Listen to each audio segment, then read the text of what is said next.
Hi one and all. So in the last class we were discussing about exceptions and the way that is available for the RPA developer to handle the exceptions, right? Along with that we were discussing about some of the common exceptions that usually RPA developer will faces while developing the robots, and along with that we were also parallelly we were discussing the solutions that is available for the RPA developer to solve this kind of problem, right? One such common problem is unavailability of UI element. Okay, with an example we discussed what is unavailability of UI element means, and in the same example we use a concept called a selector to cope up with or to solve a problem called unavailability of UI element in the last class itself, right? And then in the last class we also handled runtime exceptions, right? So remember the best approach or the best practice to deal with runtime exception is using try catch activity, right? And with an example we also have learned how to use try catch activity, right? And at last in the last class we discussed what is reference not set problem means. I mean, more specifically object reference is not being set, right? So when this will happen, have you remembered? So when you are trying to use a variable or an object without initializing it in the designer panel or in your work generally, then you may end up with a problem called reference not set. So how to avoid this? Remember, whenever you create a variable or an object, it is usually a good programming practice to provide the default value, right? So that default value where you have to provide is in the variables panel, because this is the place where you will create the variable. See here, there is a variable called username which is of type string, and this is the place where you need to provide the default value. So the bottom line is, whenever you create a variable in the variable panel, try to give the default value, right? So thereby you will not face a problem called reference not set. Clear? So in continuation with this, in today's class objective is we shall discuss few more other common problems that usually RPA developer will faces while building the robot, like index out of range problem, then image not found problem, then click generic error. So finally we shall end this session by discussing logging and taking screenshot concepts. So this is the objective of today's class, right? So once again I will repeat, the objective is to understand few more other common problems that will be faced by RPA developer and how to deal with those problems, and we shall also discuss one more interesting concept which is necessary for an RPA developer called logging and taking screenshots. Clear? Okay, I will start with the first one. So index out of range. So as the name itself says, this occurs with respect to collections of elements or array elements. When this will occur, when you are trying to use or access an element of the array using index, and that index value, if it is out of range, then you may face with a problem called index out of range. So I will give a simple example here. Let us assume we have an array called capital A whose initial value is 1, 2, 3, right? And you know that array indexing will start from 0, right? Array indexing will start from 0. So obviously this element will be stored in 0th index. Okay, this will be present in index 1 and this will be present in index 2. Suppose while in programming, if you are trying to access an array element A with the value 3, okay, then this indicates that you are trying to access the array element which is not in the scope, or in other words you are trying to use the index here, in this case is 3, which is out of range. The range of this index in this array is 0 to 2, right? But you are trying to access the element out of range. Okay, in these situations the problem that will be faced is index out of range. So how to avoid this? So the general guideline is, so before iterating or processing elements of the array, you need to check the size of the array. That's what the solution is. So check the size of the array and then you start processing the array elements depending on the size of the array. That's what the solution is. So I will explain this practically now I will jump into the tool. Okay, empty sequence. Now we shall create a variable one variable that we have to create is array. Okay, remember the type of this, it should be array of integer. Okay, I'm trying to create array of integer, and let us assign the default value as 1 2 3, and we need a looping variable also, right? So I need a looping variable which should be of type integer. Let us assume the default value is 0, right? Okay, now what we shall do, we shall try to access or display all these elements, okay, one by one present in this array called A using the while loop, right? So what would be the condition here? I should be less than 3. Okay, then what we have to do, we need to display all the elements. So I need to display elements using indexing concept, array of I, and I need to convert that to string, and I need assign activity because I need to increment the looping variable. So here I should be equal to I plus 1. Fine. Now we shall run this robot. What it has to do, it has to display the values of array elements A, which we have initialized as 1 2 then 3, right? Okay, here this program or this piece of code has not created a problem during runtime. Why? Because we initially we had an idea of the size of the array, so hence by keeping that in our mind, we wrote 3 here, right? That's why it is not creating a problem. So suppose knowingly or unknowingly or without knowing the size of the array, just I have written condition as I less than 4. Now we shall see what happens. So now here in this case you will try to access the array element using the index which is out of the range, right? Can you see here? Now the program execution has been abruptly stopped with an exception called index was outside the bound of the array. So this the execution has been stopped here only, it has not been executed this. So what we call this is a runtime error, right? So how to avoid this? As I just previously we wrote the condition as 3 here. So that's why the author was telling that to avoid this problem, one best way is you need to know the size of the array. So once you know the size of the array, then you can able to proceed. With the processing all the elements present in the array. So one way to avoid this is using try catch block. I can avoid, or else I can, instead of writing 4 or 3, I can write just array dot length, okay, which gives rise to the, or which will reflect how many number of elements will be there in the array. That's it. So that's what the author is telling here. So we understood what is index out of range means and when it will occur and how to avoid that, right? So similarly, there is one more common problem that usually RPA developer will faces when dealing with the images is image not found.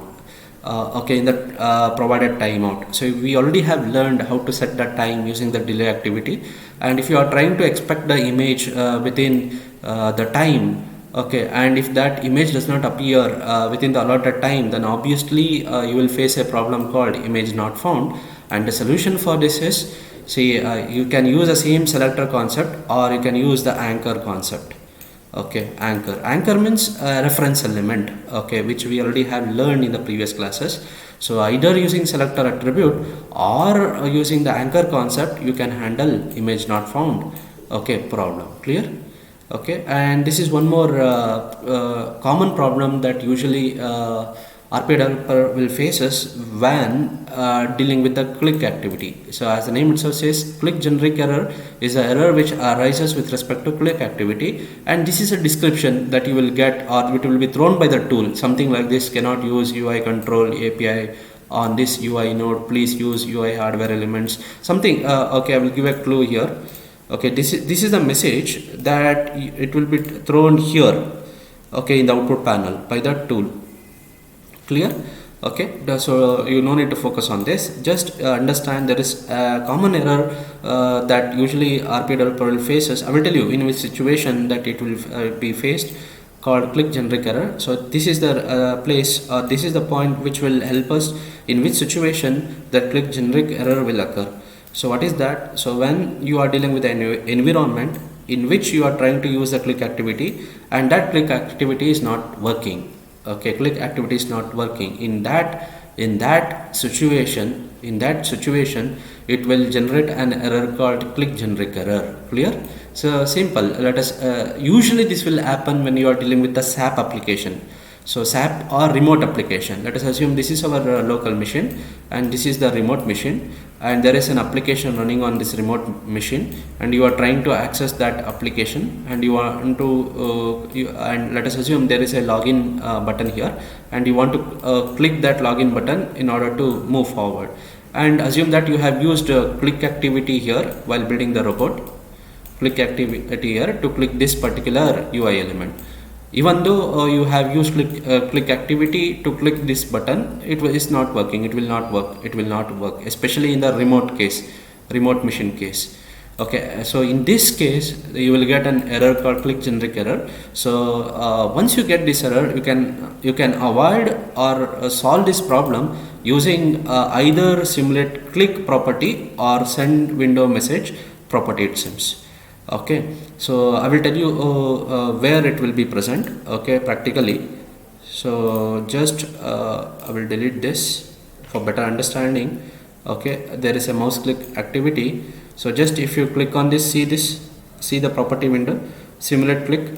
Okay, just you need to set this to true or this to true. So any one of this, that's what the author is telling. Sometimes simulate click will work, sometimes send window message will work, it seems. That's why it is telling that either you can use simulate click to true or send window message to true. Checked means nothing but true. So in both the cases, when an exception is thrown, we just have to uncheck the appropriate box. That's what I said. Either you need to use this, sometimes this will work, sometimes this will work, right? So this is how you can able to deal with a problem called click generic error, which usually occurs, okay, in the remote application cases. Clear? Okay, now we shall understand one more interesting concept called logging and taking screenshots. Okay, screenshots, logging, I think you have familiar with, or you have heard both keywords, right? So logging, one simple example is a ledger that we will be maintained in our department where in the laboratory. So have you remembered the ledger in the lab that will be maintained in our college? So as soon as a student enters to the lab, there will be a ledger here. The student has to write the date and the name and the timing, and while going out of the lab they have to write timeout. So like this, every student will write the details in the ledger book. So suppose why we will maintain this ledger? Suppose some mouse or some device is missing in the laboratory, then we can check the logbook, and using this logbook we can able to track. So in who is the person who has actually done this mistake. Or still a simple example is, by using this ledger we can say that whether that particular student was present or absent, right? Exactly, even in the networking environment or even in the RPA environment, okay, it will maintain a ledger called logbook. Using that logbook, you can sometimes, whenever you are facing a problem, you can use that logbook to get additional details, and using that details you can able to rectify the problem. That's what the idea here it is.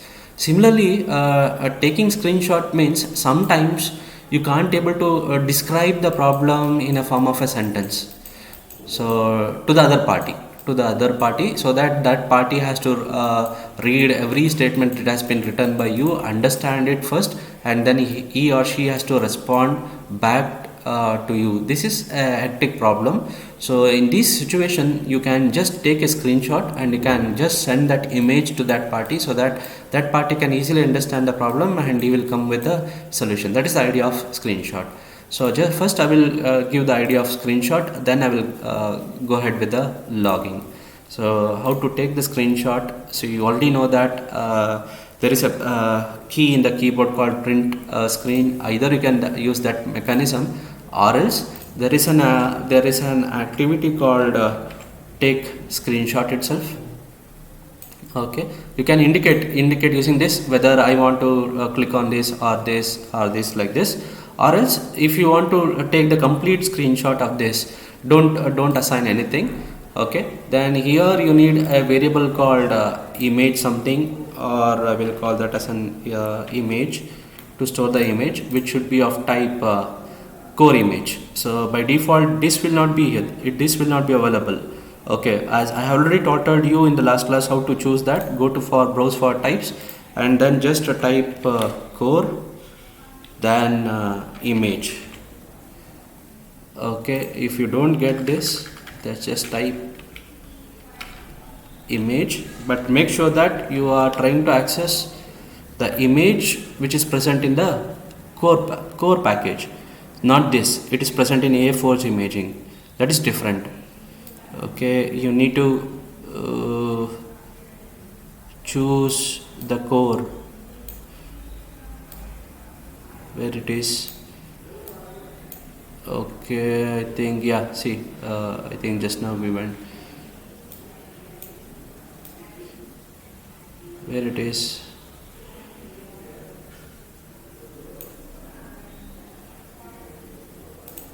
Where it is, I should choose a class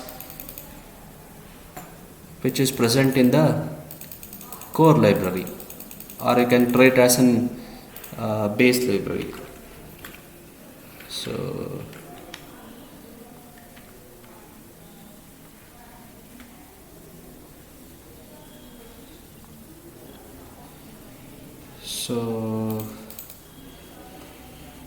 okay, I have already chosen that. I can directly go into that. So but I want to show you which image type that you need to choose. You already have learned that. See here, this one, UiPath core, and this is the image that you need to choose. Make sure that this is the type or the image present in the core package. Okay, so just choose that. So I already have done that. So core image, and variable name is image, and let it store that screenshot in a variable called image, and I want to store that in the desktop. So there is an activity called save image. Okay, my image name is image, and that has to be stored in, let us call, in the desktop. In the desktop, something called extension png. Okay, now let us run this. What actually it should create is the image, the current window image. So it has stopped the execution. Now we shall see. Can you see here, one with the file name 1? So see here, it has taken the complete screenshot of that screen, and now you can share this screen either through mail or through WhatsApp, so that the other party can easily understand what is the problem, and they can get back the solution. That is the idea of taking screenshot. Clear? Okay, clear with this? So with that, we shall move on to the logging concept. As I already told you, logging concept is very similar to the ledger concept that, as I said a few minutes back, that will be maintained in the department to solve many problems. That logbook will solve many problems. Clear? So that's what the same idea that has been used here. See here, UiPath has multi-process architecture. It seems, means parallelly it can execute the task. It seems multi-process architecture means parallelly it can execute the task. Okay, that's what I said. Separately it can work, and executors are managed by UI robots. Means make it simple. Executors are nothing but when I can say it is an when you are running the robot, there you can call that as an executors are taking off execution, right? So if any executor stops working, then the entire process will not be executed. It means let us assume you have written a program here to run a robot. There you have written one more program here to run another robot. You can have written another program here to run a robot. So all these three robots can run in parallel, it seems. That's what multi-processor architecture means. And if this robot completes the task first, then it will not affect the other the task of or the process of other two robots, it seems. That's what it is telling. Clear? Okay. Client logging, as the name itself says, this is a logbook that will be maintained by the client machine.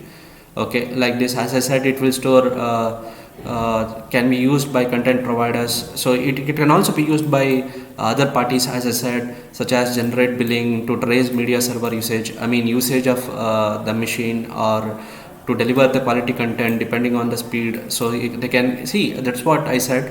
As I said, the logbook that will be maintained in the department can be used for many purposes. It can be used by the faculty to take the attendance, or it can be used by the programmer to track whether any device is missing, and it can be used by the HOD to say that or to check whether how many lab that HR has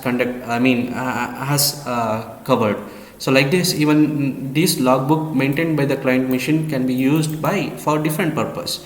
So for client logging in UiPath, there say this is the configuration file that will be maintained for client logging, okay, which makes it easy and flexible to integrate with the databases. So if you want to do configure any changes with that log file, then you have to go for this config file. So where you can find this, I will show you practically, but don't, my one suggestion is don't do any changes. So once you become familiar with RPA technology, then you are suggested to configure this configuration file. Clear? Okay. So in the new version, there is a tab called debug. You need to click on debug first. Then can you see open logs? So just click on this. It will take you to the directory where actually the log files will be created. See here. See many log files. See here, time and what is the activity that has been done there. So what is, see like this, it will make a note on this. By looking at this content of this file, you will get some idea when you have faced a problem to solve that problem. So we are using 20th version and nlog file, right? So see, can you see here? So this is the file that I was talking about, and this is the file which is responsible for client logging, called nlog. Clear? So that's what the author is telling here, nlog config file. Okay. So UiPath Studio or about workflow generate log messages on the client side, right? And we can also access that log files from the studio also, right? So each and every activity that will be done by the RPA developer will be written over there. See here, and remember, make a note here. In 2018 version, to open the log file, there was an option called execute, where here after design there was an option called execute, and you have to create execute, and then there will be an option called open logs. But in 2020th version, you need to go to the debug option. Okay, and this is the path as I just now shown you, and where see change 0 to 1, okay, in that log file. Okay, don't do this. So if you want to do that, see UI robot exe config file. Okay, even that file will be present here, I mean in the same path. I will show you UiPath robot config file, right? Okay, I think UI robot, UI robot, see here, UI robot configuration file. Okay, see, even that file will be present, but don't do any changes. As I said, once you are aware of the complete technology, then you are welcome to do these changes. Clear?